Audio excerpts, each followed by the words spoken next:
Okay, welcome back. Today I'm gonna change out these fuel lines. The one I'm gonna replace the hard lines that go to the rail with these here. I think they're made by Russell. Anyway, um, these take place of the old fittings, or like the hardline fittings, and turn them into ANs. So I can just always leave these on, and I don't have to keep taking them off. With the tool. And then I like this setup here with the gauge. I mean, I would rather use this setup than putting it on the hard line. They do make an adapter that I can put that on there. I don't I don't like where it's at, and it's like, I don't know. Looks like it could leak if it got in contact with something else and vibration and whatnot. So I'll lower the car down and so you can see that. So these are the lines I'm talking about. Right here, this hard line that goes down under the car. There's two of them. There's one that connects here and that one. And then I'm also getting rid of this, the FMU, because I don't need it for the setup I have. I just like it better because I don't really like the way these are really tight and touching other stuff, and I just feel better with those other lines. I think it'll be a better setup. So sometimes I even forget like why I come up with a reason I want to do it, because I bought these things a while ago, and it got pretty cold out, so I decided to just wait on it. So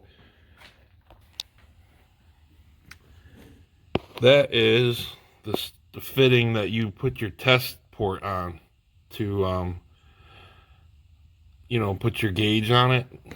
And as you can see, I could barely work with that. So that was I forgot that I wanted to do it. So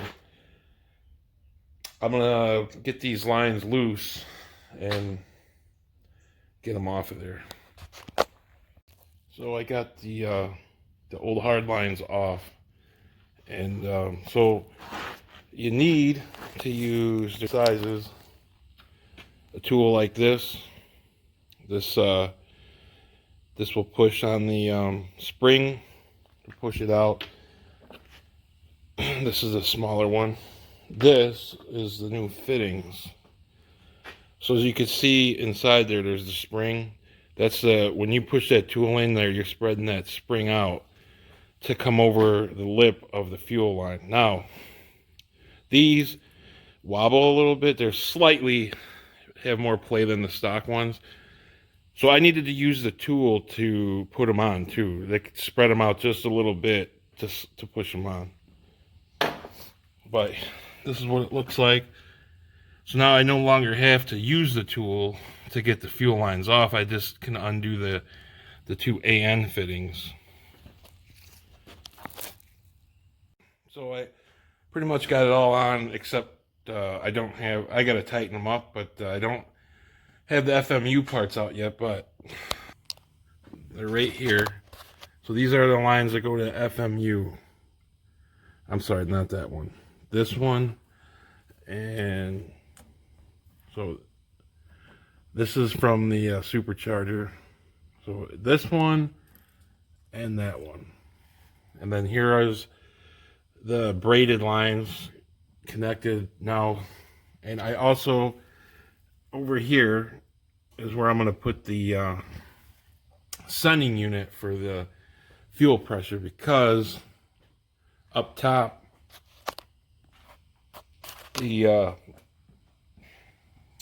right here, as you can see, this one's the one where this is the feed, and there's a bend in it. That's how they made it, but there's not enough room to put the piece up here that has the 1/4-inch pipe fitting to put the sending unit on. So because the supercharger would hit that. So, and I didn't want to run it back here because that makes no sense. So, and also these do, you can use your retaining pieces here. So, all I pretty much got to do is get this FMU out of the way and tighten up those fittings and put the sending unit in. And then from there, it's just wiring the sending unit. But that would be that with the fuel lines. Also, I did unhook the battery for this because of the alternator being down below. Even if it was up top, actually, it's the same thing. I was afraid of, you know, there's a little bit of fuel that comes out when you unhook stuff, and then you hit it with, you know, a steel line, and then you get a spark, and then you get a burned up car and whatever else is in its way. So there you have it. I got it tied back up here. I'll just have to run this wire, but it is in a spot, or it's sealed up now, so I could start the car now and get the fuel primed back up. I'll probably tie it over here maybe a little bit, but should be fine. Alright, so I got the keys. So I'm going to turn the key and prime it and just start it up, and then I'm going to look underneath, see if there was any leaks. I don't think there will be, but just in case. And then that's good with that, and then the next thing I'll do is wire it, but I'll probably do that later this week. But now it's just simple as far as I just have to make the wire harness and just plug it in.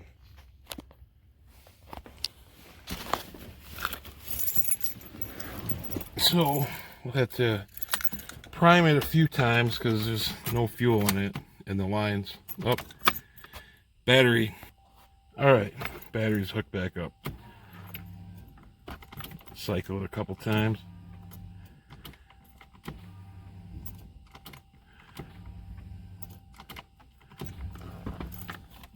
Alright, let's see.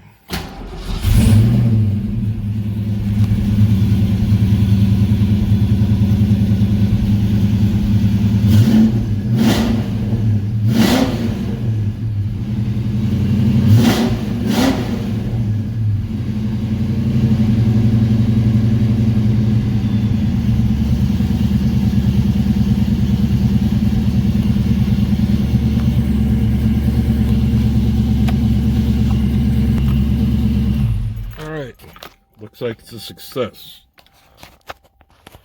So I did check underneath. There's no leaks. It's all good. So tomorrow or sometime this week. So you got the sending unit right here. This is straight level. Just gonna plug it, and I'll just run the wires straight up there to the top, and then along probably the side fender well, maybe. And then that way, if I ever have to work on anything, I don't have to take it off the engine. That's off to the side already. And you know, anybody that's worked on these underneath, you don't really have to take the lines off the bottom hardly ever. So I'm not worried about the main things up top. It would be so much easier just to use wrenches to take that off instead. But and having the sending unit down here is probably not bad because it'll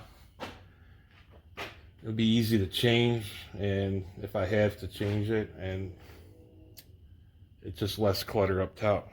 So that would be that. I guess I'll do a video on the putting the gauge in, and it would be nice to have the gauge. The whole idea of having the gauge is when I'm going to take this out for a ride with using the wideband, and I just want to make sure that it stays up, and then make sure I don't have a drop in fuel pressure or wide open throttle. And then plus I have a hole to fill with a gauge, so I guess I got to put it in there. So Uh, yeah, I'm gonna just tap into the wires that are already in there, like as far as to power it up, and that it should be pretty simple. And I'm gonna use the speedometer hole. There's a grommet in there, but there's enough room for another. I think I got to run 3 wires through to hook that up, so not a big deal with that either. So until next time. Oh, and those lines and fittings, I think they're about 80 bucks. So, and I believe, like I said, I think they're Russell is the name brand on it. So they fit pretty good, and it gives you some wiggle room to put them somewhere else other than those hard lines, because those hard lines are basically like you're stuck with however they're supposed to go on there, because they're pre-bent. These, they obviously they're flexible. You can put them however you want them. So, and it was good for this because me adding that sending unit allowed me to it allowed me to move the line up a little higher, since it was going to be down lower, so I didn't have a tight 90 in the hose. So, all right, until next time, if you like what you see, subscribe to the page or the channel, and have any questions, don't feel free to ask. Thank you. Bye.